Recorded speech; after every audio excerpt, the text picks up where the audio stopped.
Ma présentation d'aujourd'hui s'intitule « Sommes-nous dans une simulation ?» Et le thème de cette présentation est « Les choses évoluent rapidement ».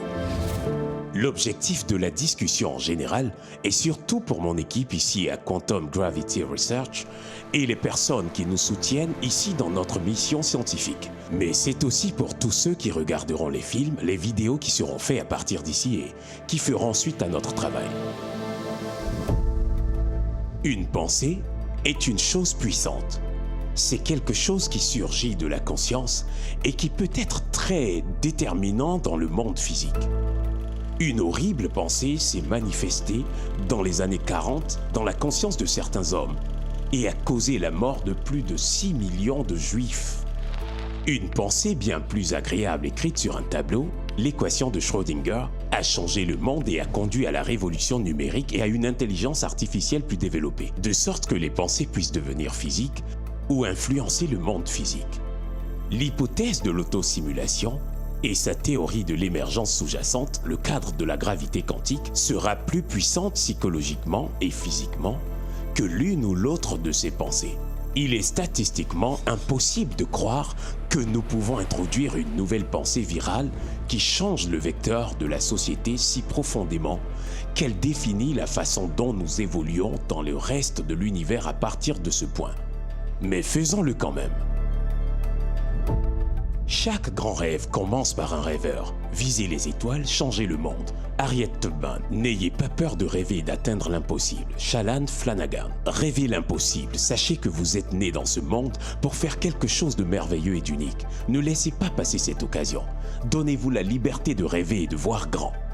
Shankar, tant de nos rêves semblent d'abord impossibles, puis improbables. Et enfin, lorsque nous rassemblons toute notre volonté, ils deviennent inévitables. Christopher Reeve.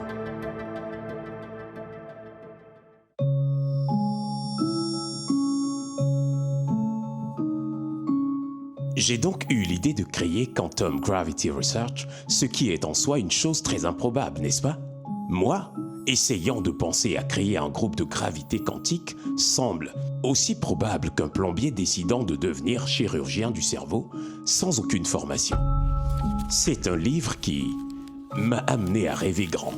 J'ai commencé à réfléchir à l'ontologie de l'énergie et à la nature de la réalité elle-même. Ce livre intitulé « La singularité est proche » a finalement inspiré notre énoncé de mission à QGR, découvrir les premiers principes géométriques d'unification de l'espace, du temps et de l'énergie, de l'information et de la conscience. C'était une journée ensoleillée à Palo Alto il y a 13 ans au centre de recherche AMS de la NASA, avec 30 autres personnes telles que Larry Page de Google. Nous discutions de la mission de l'université, de la singularité qui était sur le point de voir le jour dans ce bâtiment sur le campus de la NASA. J'ai donc soutenu financièrement la création de l'Université de la Singularité, puis je suis retourné à Los Angeles pour mettre sur pied Quantum Gravity Research. Le terme singularité dans ce contexte est ce que vous voyez dans Matrix ou Terminator. C'est le moment où les ordinateurs deviennent sensibles et prennent en charge leur propre évolution, en écrivant leur propre mise à jour de code, un peu comme ce que les humains sont sur le point de faire, en utilisant CRISPR et d'autres technologies, pour détourner le processus d'évolution, autrefois lent de la survie du plus apte et l'approche de la mutation génétique. Maintenant que nous pouvons modifier notre propre code génétique, nous allons détourner le rythme de notre évolution et la trajectoire de l'évolution.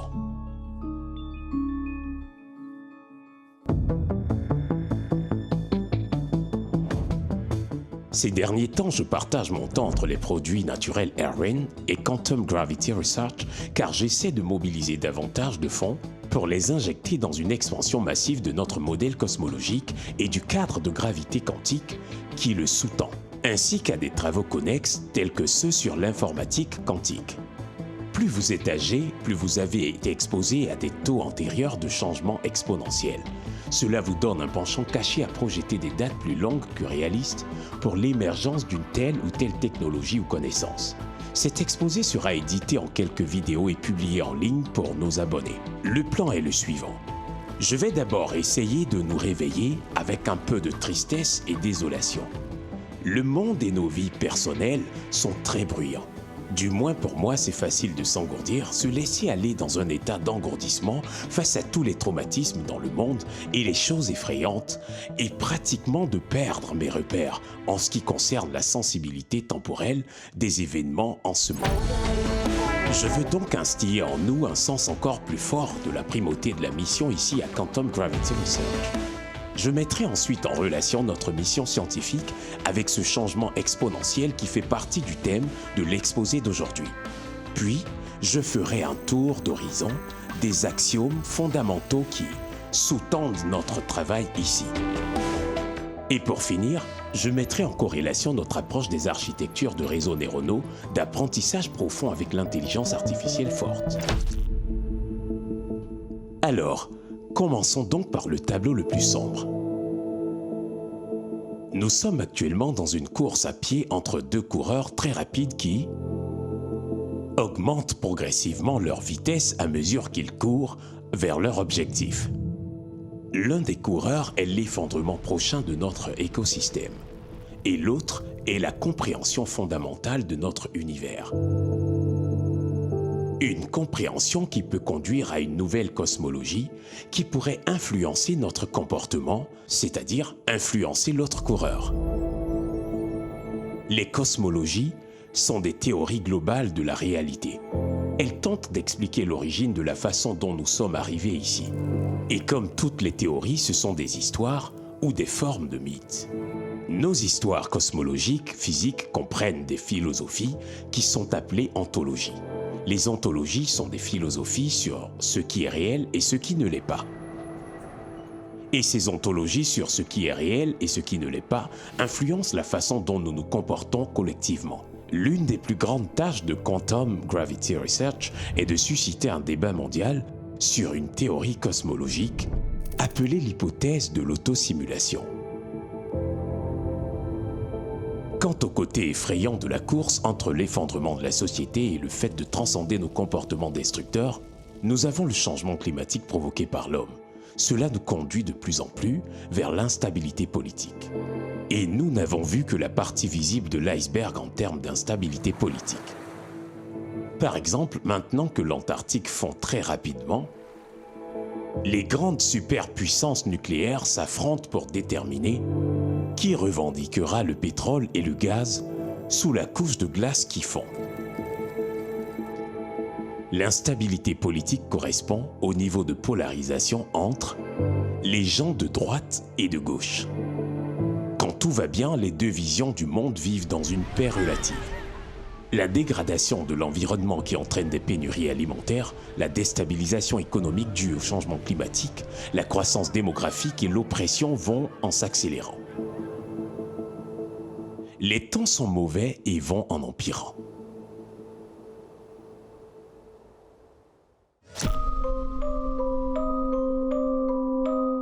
Ces instabilités engendrent une polarisation politique plus violente qui se développe comme un cancer, conduisant à plus de pouvoir pour ceux qui cherchent des gains à court terme, en accélérant la dégradation de l'environnement qui a contribué à la provoquer dans un premier temps.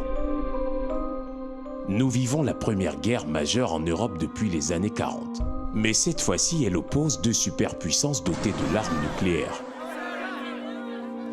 Il s'agit d'une guerre mondiale utilisant les armes du XXIe siècle, à savoir la restriction de l'énergie, de la nourriture et des technologies de l'information.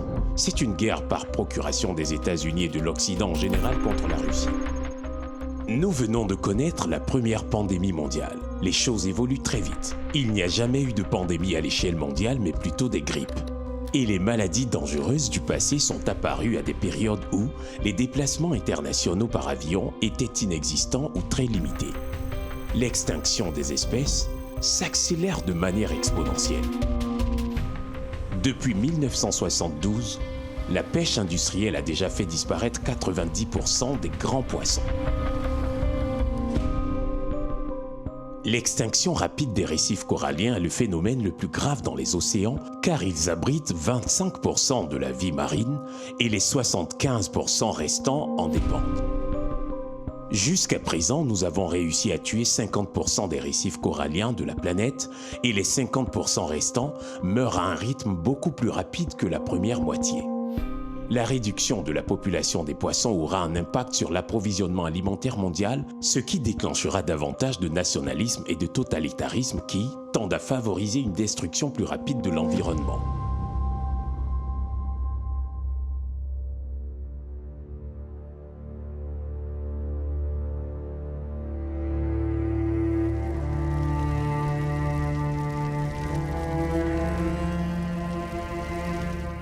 L'extinction des poumons de la planète, de nos forêts tropicales, s'accélère. C'est dangereux car la moitié des espèces terrestres y vivent.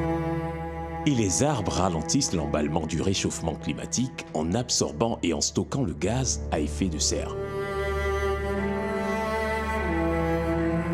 L'année dernière, nous avons franchi un seuil dans le plus grand poumon de la planète, la forêt tropicale amazonienne. Elle émet désormais plus de gaz à effet de serre qu'elle n'en absorbe. Les choses évoluent très vite. Nous avons déjà atteint les 2/3 de la destruction des forêts tropicales de la planète et nous accélérons la combustion du tiers restant. La majorité de nos cultures et la destruction connexe des forêts tropicales sont destinées à la production de viande et pas pour les plantes que les humains mangent.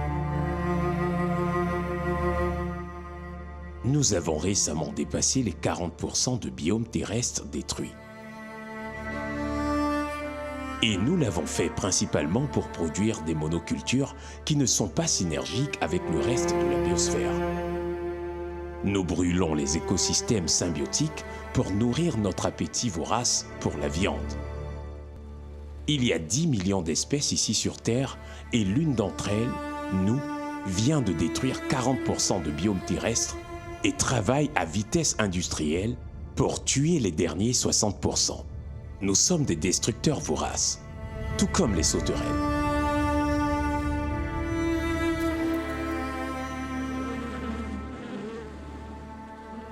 Les abeilles sont un pilier de la biosphère. Quand elles disparaissent, nous sommes en difficulté. Les apiculteurs ont signalé une mortalité de 45% entre avril 2020 et avril 2021.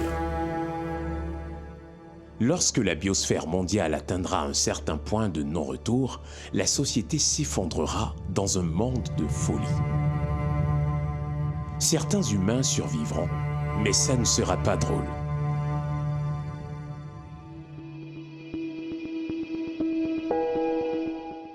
Heureusement, nous qui sommes dans cette pièce avons grandi dans un monde relativement stable car la biosphère est résistante aux dommages. Comme quand on enlève des blocs d'une tour de Jenga et qu'elle ne s'écroule pas jusqu'à ce qu'elle le fasse.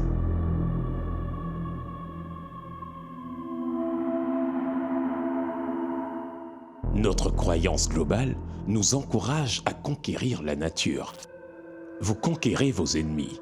Donc notre croyance fait de la nature notre ennemi, du moins selon notre comportement collectif. La Chine est très ouverte sur sa politique nationale à long terme. Elle veut dominer le monde sur le plan financier et militaire. Mais les États-Unis aussi, la Russie aussi, tout le monde, chaque nation le ferait aussi si elle le pouvait. La Chine fait un excellent travail dans ce domaine. Ils auront la plus grande économie dans à peine 7 ans et ils sont déterminés à utiliser cet argent pour rattraper les 10 000 têtes nucléaires que les États-Unis et la Russie se partagent. Et tout comme les États-Unis qui ont fait le plus de dommages, le comportement de la Chine implique qu'ils ne se soucient pas de l'effondrement de notre système de support de vie, la biosphère terrestre. Ils ont été d'excellents élèves de l'Occident en matière de destruction à l'échelle industrielle. L'OTAN s'agrandit et investit dans davantage d'armes de destruction massive. Le monde passe à la vitesse supérieure parce que la limitation des ressources suggère clairement à quiconque observe la politique et les structures sociopolitiques qu'il est un peu plus probable que survienne une guerre importante entre les superpuissances qu'il y a 10 ans. Ainsi, à mesure que nous épuisons les derniers vestiges de la biosphère qui nous fait vivre, les 195 nations de cette terre deviendront de plus en plus agressives pour se voir attribuer le droit de rafler les restes en voie de disparition. Des pays comme les États-Unis vont littéralement tuer pour obtenir leur plus grande part.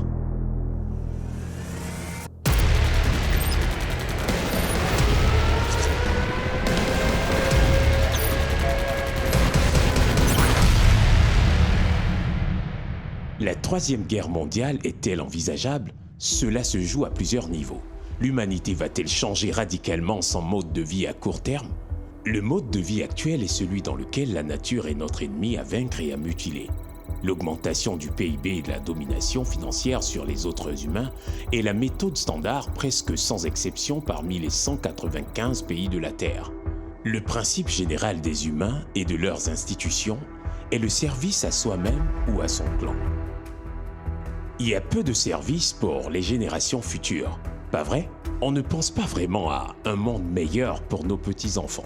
Nous pensons à des taux d'intérêt plus bas pour le mois prochain et à tout ce que nous pouvons faire maintenant.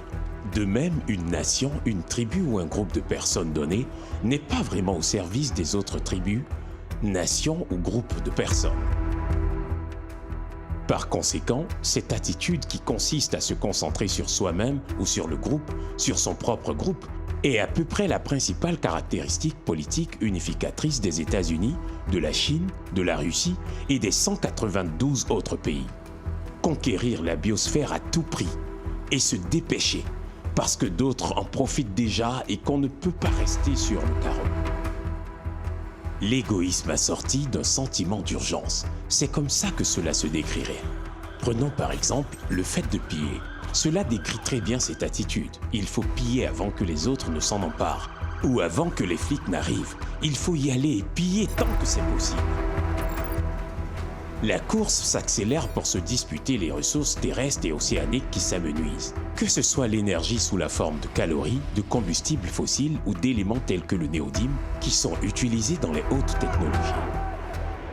En dehors des conflits idéologiques comme ceux qui opposent les religions ou les philosophies du capitalisme et du communisme, quelle est la raison la plus courante de la destruction massive par la guerre? La course aux ressources, la lutte pour ce qui reste, le mode de vie actuel ancré dans le matérialisme part de là. L'ensemble du système a été métastable pendant la plus grande partie de notre vie. Même si nous avons vécu à une époque où nous avons observé que la situation empirait, elle est restée métastable. Nous ne vivons pas à l'ère du Mad Max, du moins pas ici aux États-Unis. Mais il y a un point de basculement ou un effondrement imminent qui verra le château de cartes s'écrouler. C'est donc une voie vouée à l'échec qui a bien fonctionné au XXe siècle alors que nous détruisions des parties de la biosphère. Un peu comme si vous coupez un morceau de votre chair et vous comptez sur les autres cellules environnantes pour s'organiser et colmater le vide et le réparer.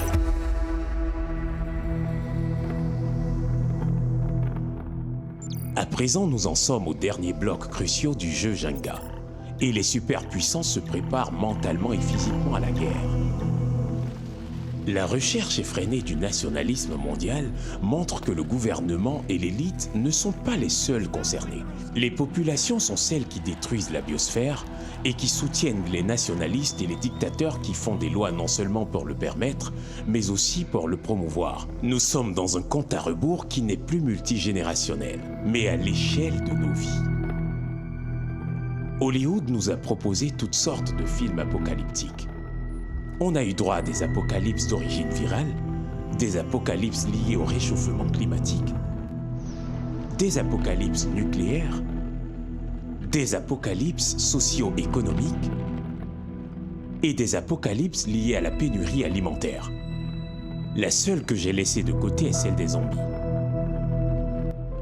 Lorsque je suis né, la population de la Terre était de 3,2 milliards d'habitants et nous avions déjà en ce moment-là fait beaucoup de dégâts à la biosphère. De nombreux blocs Jenga avaient été retirés des fondations sans précaution, même à l'époque. En un rien de temps, nous sommes maintenant 8 milliards d'habitants et la dégradation de l'environnement est considérablement plus importante. Les choses évoluent très vite.